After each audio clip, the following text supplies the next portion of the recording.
Menteri Keuangan Purbaya Yudhistira Dewa menyampaikan kabar terbaru terkait pencairan tunjangan hari raya bagi aparatur sipil negara, prajurit TNI, serta anggota Polri. Menurutnya soal waktu pencairan akan diumumkan langsung Presiden Prabowo Subianto setelah tiba di Jakarta. Ia menegaskan dananya sudah siap, proses administrasi pencairan THR saat ini tengah dirampungkan dan pengumuman resmi bukan menjadi kewenangan Kementerian Keuangan. Untuk tahun 2026, pemerintah mengalokasikan dana sebesar 55 triliun guna membayarkan THR kepada ASN, personel TNI, serta para pensiunan. Jumlah penerima tercatat mencapai sekitar 10,5 juta orang. Purbaya kembali menekankan bahwa dana yang dibutuhkan sudah tersedia. Meski demikian, ia belum dapat memastikan waktu pengumuman dari Presiden. Sebelumnya, Purbaya sempat menyebutkan bahwa penyaluran THR ditargetkan berlangsung pada awal Ramadan, walaupun tanggal pastinya masih menunggu keputusan lebih lanjut.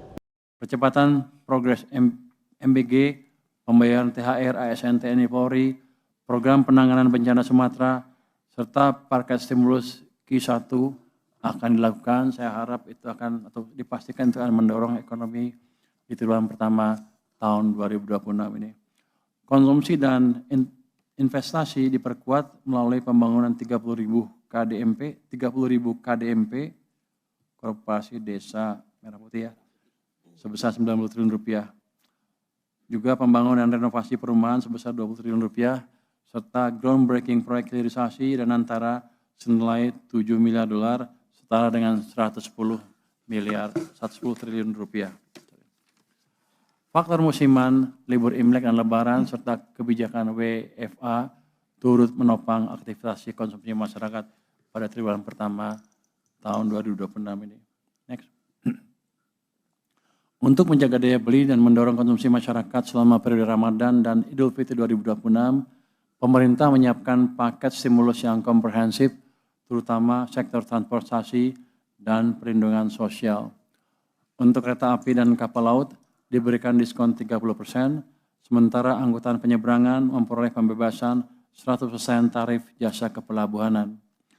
Tiket pesawat domestik kelas ekonomi mendapatkan penurunan harga sekitar 17-18% melalui PPN DTP 11%, pemotongan PJP 2U dan PJP 4U 50%, penurunan harga aftur 10%, penurunan fuel subcharge dan sebagainya.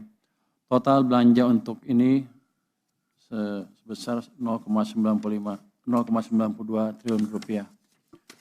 Di sisi perlindungan sosial, pemerintah menyalurkan bantuan pangan berupa 10 kg beras dan 2 liter minyak goreng bagi 35,04 juta KPM dengan anggaran total mencapai 14,09 triliun rupiah, serta mencairkan tunjangan hari raya bagi ASN TNI Polri dan para pensiunan dengan nilai total mencapai 55 triliun rupiah.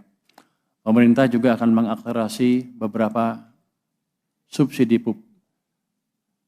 Pemerintah akan mengakselerasi belanja subsidi pupuk senilai 30 triliun rupiah, pembayaran kompensasi energi 27 triliun rupiah, serta rehabilitasi dan rekonstruksi pasca bencana di Aceh dan Sumatera Utara. Hal-hal tersebut menjadi langkah konkret pemerintah untuk memastikan mobilitas masyarakat tetap terjangkau, aktivitas ekonomi meningkat, dan momentum pertumbuhan ekonomi terakselerasi selama periode hari raya hingga triwulan pertama tahun 2026.